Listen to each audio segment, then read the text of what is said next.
बच्चों कल हमने देखा था पायरुविक एसिड से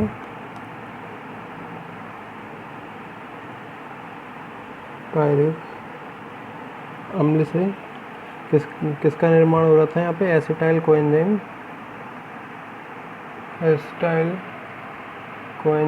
ए का, ठीक है ना। किसकी उपस्थिति में हो रहा था, पायरुविक डिहाइड्रोजनिक एंजाइम की,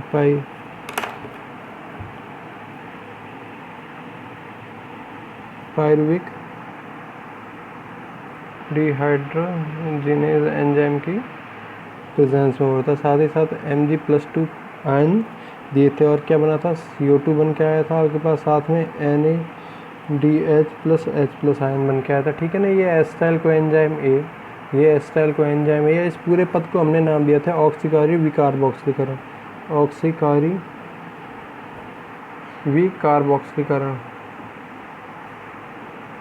कार्बोक्सीकरण, ऑक्सीडेटिव डिकार्बोक्सिलेशन, ऑक्सीडेटिव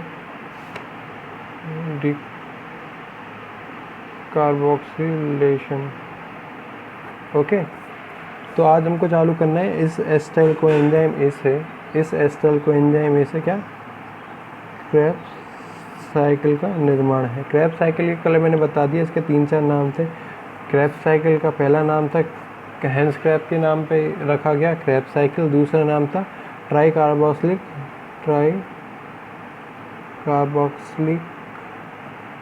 अम्ल चक्र, तीसरा नाम था आपका क्या था, citric acid cycle, citric acid cycle. 3 carbon के 3 CO2 के अणु मॉलिक्यूल या COOH के मॉलिक्यूल निकलते हैं, ठीक है ना। और फर्स्ट वो मध्यवर्ती उत्पाद के रूप में सिट्रिक अम्ल का निर्माण होता है, इसीलिए इसको सिट्रिक एसिड साइकिल भी बोला था, सिट्रिक एसिड साइकिल भी इसीलिए इसको बोला हमने। अब बात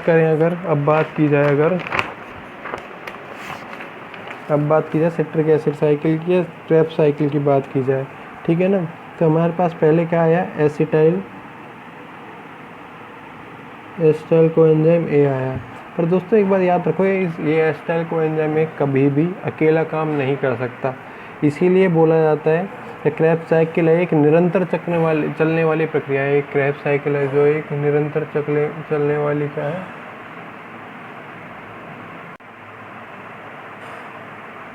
ये एसिटाइल कोएंजाइम ए कभी भी अकेला काम नहीं कर सकता। ये जो क्रेब्स साइकिल क्या है, एक निरंतर चलने वाली प्रक्रिया है। तो क्रेब्स साइकिल का जो अंतिम उत्पाद होता है, क्रेब्स साइकिल का जो अंतिम उत्पाद होता है वो होता है ऑक्जेलो एसिटिक एसिड, ऑक्जेलो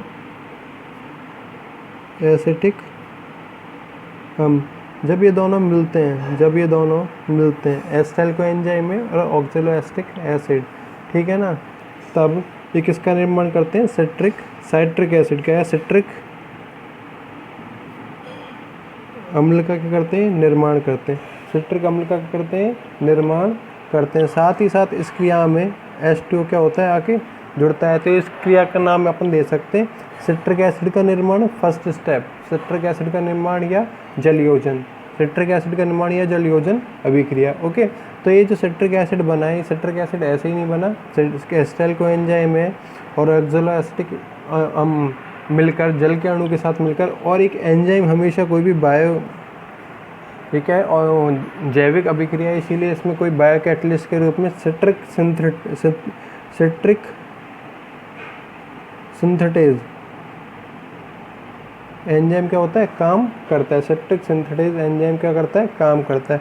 साथ ही साथ में क्या निकल जाता है, H2O का अणु जुड़ता है। अगर H2O का अणु जुड़ता है तो कोएंजाइम ए, जो ये वाला जुड़ा हुआ है, कोएंजाइम ए क्या होता है, निकल जाता है बाहर, कोएंजाइम ए क्या होता है, निकल जाता है। अब अगर ये सिट्रिक एसिड को आगे बढ़ाया जाए, यहाँ पे जल योजन हुआ तो यहाँ पे जल का क्या हो जाएगा, वियोजन हो जाएगा, मतलब जल का निर्जलीकरण हो जाएगा, ठीक है ना। ये एक्ोनिटेज एंजाइम की उपस्थिति में सिस एक्ोनिटिक एसिड का कर लेगा या निर्माण कर लेगा। सिस और ट्रांस आपने पढ़े आइसोमेरिज्म के अंदर, समावयवता में सिस और ट्रांस यौगिक पढ़े हुए।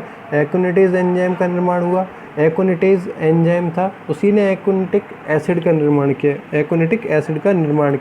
ये लैक्टिक एसिड क्या है, 3 कार्बन परमाणु वाला यौगिक है, 3 कार्बन परमाणु वाला क्या है, यौगिक है। ये सिस एकोनिटिक एसिड, इसमें क्या होगा, जलयोजन हो, पुनः जल का अणु क्या हो, जुड़े, और एकोनिटेज एंजाइम की उपस्थिति में, एकोनिटेज एंजाइम की उपस्थिति में आइसोसिट्रिक एसिड में क्या हो जाएगी, चेंज हो जाएगा, आइसोसिट्रिक अम्ल में क्या हो जाएगा, चेंज हो जाएगा। और सारी की सारी क्या होती है, Fe+ आयन की उपस्थिति में। दोबारा देख लेते हैं, ऑक्सैलोएसिटिक एसिड जो कि अंतिम उत्पाद है क्रेब्स साइकिल का, ऑक्सैलोएसिटिक एसिड और एसिटाइल कोएंजाइम ए जल के अणु की उपस्थिति में जुड़कर सिट्रिक सिंथेटेज एंजाइम से क्रिया करके, सिट्रिक एसिड क्या कर लेंगे, निर्माण करते हैं, सिट्रिक एसिड क्या करते हैं, निर्माण करते हैं। ओके, ये जो सिट्रिक एसिड है इसमें से जल का अणु बाहर निकल कर, मतलब जल का वियोजन होकर एकोनिटेज एंजाइम की उपस्थिति में सिस एकोनिटिक अम्ल का क्या हो, निर्माण हो।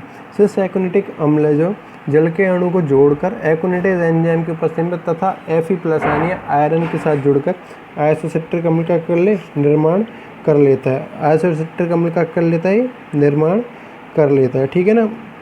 आइसोसिट्रिक अम्ल जो आइसोसिट्रिक डिहाइड्रोजनेज एंजाइम की उपस्थिति में, आइसोसिट्रिक डिहाइड्रोजनेज एंजाइम की उपस्थिति में, इसमें क्या होगा, विहाइड्रोजनीकरण, मतलब H2 का अणु बाहर निकल जाएगा, या H2 का अणु बाहर निकल जाएगा, यहाँ जुड़ा यहाँ बाहर निकला, यहाँ जुड़ा बाहर निकला, जुड़ा बाहर निकला, ठीक है ना। ओके, NAD से, NADH2 से ये बाहर निकलेगा NAD के फॉर्म में, NAD के फॉर्म में। और सबको पता है एक NAD कितने के बराबर, 3 ATP के बराबर होता है, 3 ATP के बराबर होता है। तो एक इसमें चेंज हो जाएगा ऑक्जेलो सक्सिनिक एसिड के अंदर, ऑक्जेलो सक्सिनिक एसिड के अंदर, ठीक है ना। ओके, ये जो ऑक्जेलो सक्सिनिक एसिड है, ये ऑक्जेलो सक्सिनिक एसिड है, ठीक है ना। इसमें CO2 का अणु बाहर निकल कर, मतलब कि डिकार्बोक्सिलेशन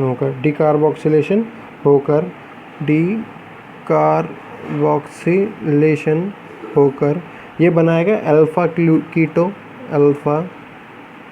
कीटो ग्लूटेरिक एसिड का क्या करेगा, निर्माण करेगा। अल्फा कीटो ग्लूटेरिक अम्ल का करेगा, ये निर्माण करेगा। ओके, आइसोसिट्रिक अम्ल था, इसमें से जल का अणु बाहर निकल गया, इसमें से NAD से H2, मतलब कुछ मात्रा में एनर्जी रिलीज हुई है। आइसोसिट्रिक डिहाइड्रोजनेज एंजाइम की उपस्थिति में ऑक्जेलो सक्सिनिक एसिड में क्या हो जाता है, परिवर्तित हो जाता है। ऑक्जेलो सक्सिनिक एसिड में क्या हो जाता है, परिवर्तित हो जाता है। और ऑक्जेलो सक्सिनिक एसिड है, इसका डिकार्बोक्सिलेशन होकर, मतलब CO2 का अणु हटकर इसमें से क्या बना लेगा, और अल्फा कीटो ग्लूटेरिक अम्ल का निर्माण कर लेगा, अल्फा कीटो ग्लूटेरिक अम्ल का कर लेगा, निर्माण कर लेगा। ये CO2 का अणु वापस से इसमें क्या हो जाता है, अल्फा कीटो ग्लूटेरिक अम्ल बनने के बाद में जुड़ जाता है, ठीक है ना। और साथ ही साथ NADH2 से किसका निर्माण होता है, NAD का निर्माण होता है, NAD का निर्माण होता है। किस एंजाइम की उपस्थिति में, alpha keto glutaric dehydrogenase enzyme की उपस्थिति में, alpha keto glutaric dehydrogenase enzyme की उपस्थिति में, ठीक है ना। और एंजाइम की उपस्थिति में किसका निर्माण कर लेगा, सक्सिनाइल कोएंजाइम ए का निर्माण कर लेगा। किसका, सक्सिनाइल कोएंजाइम ए, साथ में जुड़ जाएगा आपका कोएंजाइम ए इस क्रिया में जुड़ जाता है। इससे क्या हो जाता है, सक्सिनिक एसिड का बनता है। सक्सिनिक एसिड भी 3 कार्बन परमाणु का यौगिक है, जिसमें सक्सिनिक एसिड के साथ में कोएंजाइम ए का अणु जुड़ जाता है, कोएंजाइम ए का अणु जुड़ जाता है। सक्सिनिक एसिड परिवर्तित सक्सिनाइल कोएंजाइम में परिवर्तित हो जाता है सक्सिनिक एसिड में। अगर सक्सिनिक एसिड में चेंज हो रहा है तो कोएंजाइम में क्या होगा, यहाँ से हटेगा, कोएंजाइम में क्या होगा, यहाँ से हटेगा। तो मैंने यहाँ से कोएंजाइम में को क्या कर दिया, हटा दिया। साथ में GTP के रूप में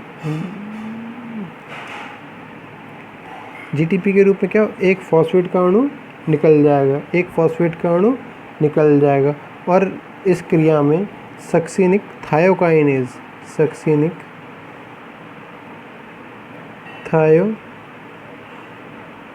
थायोकाइनेज एंजाइम क्या होगा, भाग लेगा। सक्सिनिक थायोकाइनेज एंजाइम क्या होगा, भाग लेगा।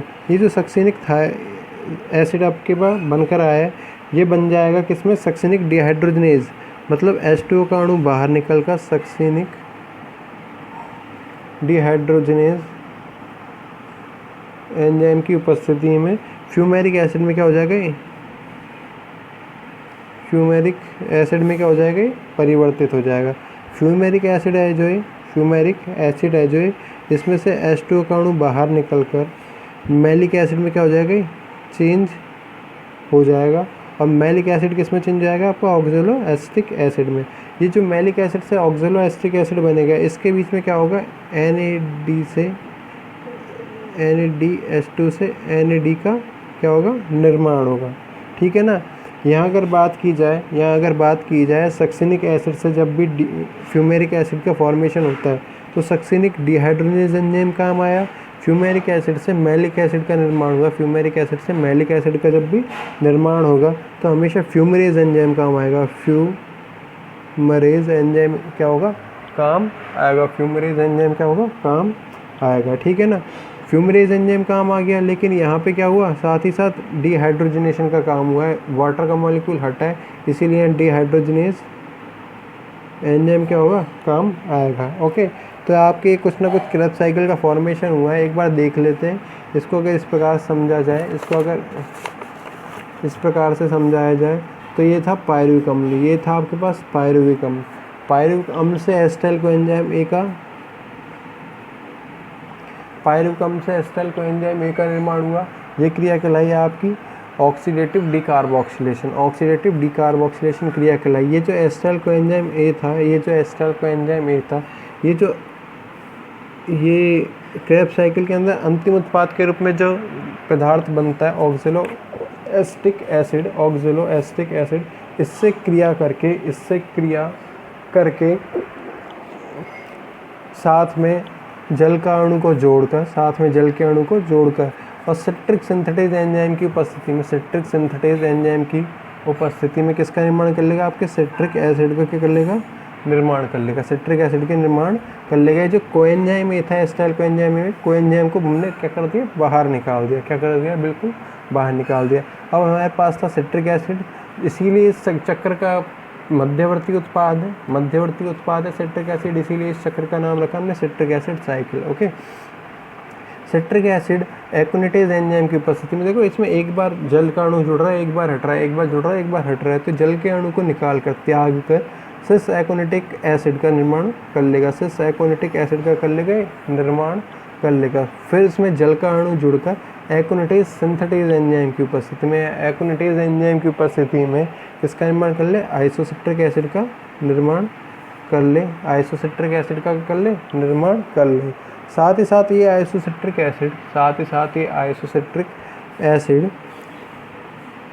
आइसोसिट्रिक डिहाइड्रोजनेज एंजाइम की उपस्थिति में ऑक्जेलो सक्सिनिक एसिड में क्या हो जाए, परिवर्तित हो जाए। साथ ही जल का अणु बाहर निकलेगा, और कुछ मात्रा में क्या होगा, एटीपी का भी अणु बाहर निकलेगा। बाहर निकलेगा। ओके, ये जो ऑक्जेलो सक्सिनिक अम्ल है, ठीक है ना। ऑक्जेलो सक्सिनिक अम्ल CO2 को बाहर निकालना, CO2 के लिए डी वर्ल्ड जोड़ा हो जाता है किसी भी चीज़ को हटाने के लिए। कार्बोक्सिलेशन जोड़ा जाता है हमेशा CO2 को जोड़ने के लिए। तो हमने डिकार्बोक्सिलेशन या डिकार्बोक्सिलेज एंजाइम की उपस्थिति में CO2 के अणु हमने क्या कर दिया, बाहर निकाल दिया। इससे क्या हो जाएगा, आपका अल्फा कीटो ग्लूटेरिक एसिड का अणु क्या हो जाएगा, बाहर निकल जाएगा। मतलब कार्बन निकला है, कार्बन के साथ एक ऑक्सीजन भी निकला है, इसीलिए यहाँ पे C double bond O keto group का फॉर्मेशन हुआ है।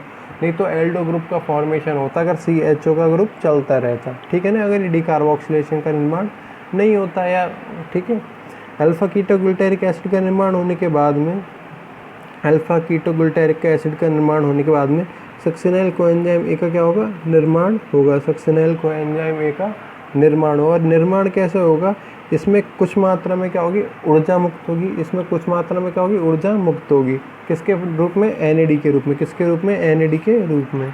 ओके, इसमें एंजाइम काम आएगा आपका alpha keto glutaric dehydrogenase enzyme, alpha keto glutaric dehydrogenase enzyme. साथ ही साथ हमने क्या कर दिया, इसमें कोएंजाइम ए और CO2 को कर दिया, ऐड कर दिया। कोएंजाइम ए और CO2 को कर दिया, ऐड कर दिया। ये कोएंजाइम ए सक्सिनाइल जो बना था, इस पर आकर क्या हो जाता है, जुड़ जाता है और क्या बना लेता है, आपका सक्सिनाइल कोएंजाइम ए का निर्माण कर लेता है। सक्सिनाइल कोएंजाइम ए का निर्माण कर लेता है। ये जो सक्सिनाइल कोएंजाइम ए है, कुछ मात्रा में ऊर्जा का त्याग करके, ऊर्जा किस रूप में, GTP, और GTP की फुल फॉर्म होती है ग्वानोसिन ट्राइफॉस्फेट। GTP की फुल फॉर्म होती है GTP, ग्वानोसिन ट्राइफॉस्फेट,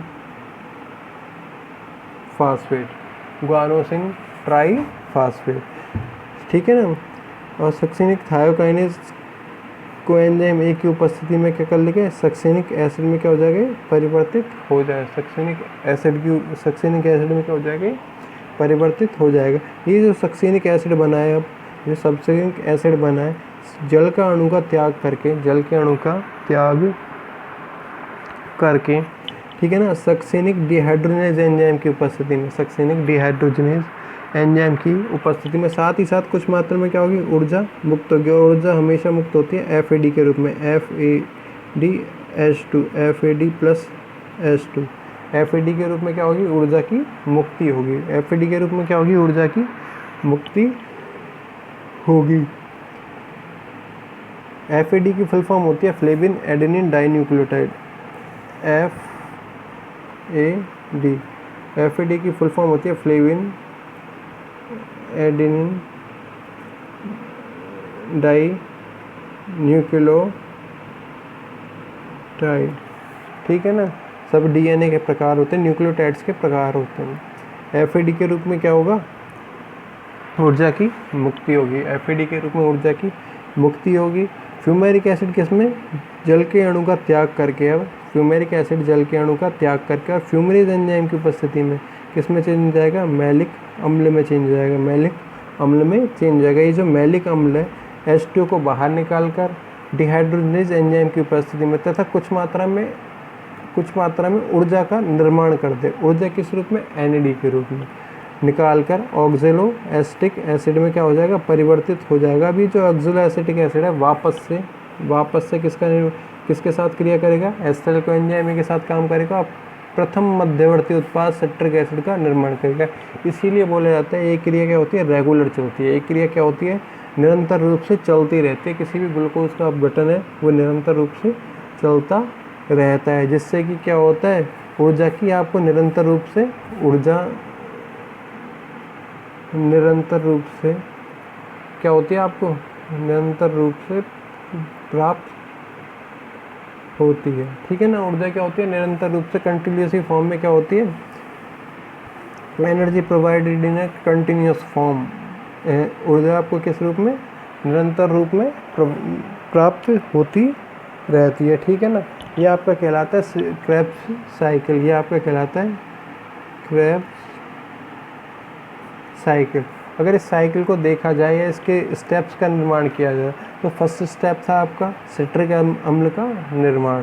सिट्रिक अम्ल का निर्माण था, ठीक है ना। सिट्रिक अम्ल के निर्माण के लिए इस प्रकार से अगर लिखा जाए, ठीक है, ऑक्जेलो एसिटिक एसिड तथा एसिटाइल कोएंजाइम ए, डिस्क्रिप्शन अगर लिखना पड़े और लिखना है, ठीक है ना। ऑक्जेलो acetic acid acetyl coenzyme A के साथ H2O की उपस्थिति में व सिट्रिक सिंथेसेज एंजाइम की उपस्थिति में कोएंजाइम ए के अणु को त्याग कर या रिलीज करके या निकाल कर सिट्रिक अम्ल का करता है, निर्माण करता है। और इस प्रकार से इस रिएक्शन को करना पड़ेगा, हमको लिखना पड़ेगा। इस प्रकार से हमको इस रिएक्शन को करना पड़ेगा, लिखना पड़ेगा। ये होता है आपका फर्स्ट स्टेप पूरा। फिर सेकंड स्टेप में आपने काम किया है, H2O को बाहर निकाला है। H2 को बाहर निकालने का मतलब होता है डिहाइड्रेशन का काम कर रहे हो आप, निर्जलीकरण का कार्य कर रहे हो, निर्जलीकरण का आप कार्य करते हो, ठीक है ना। तो इसके लिए अगर लिखना पड़े तो ये लिखेंगे हम, प्रथम पद में प्राप्त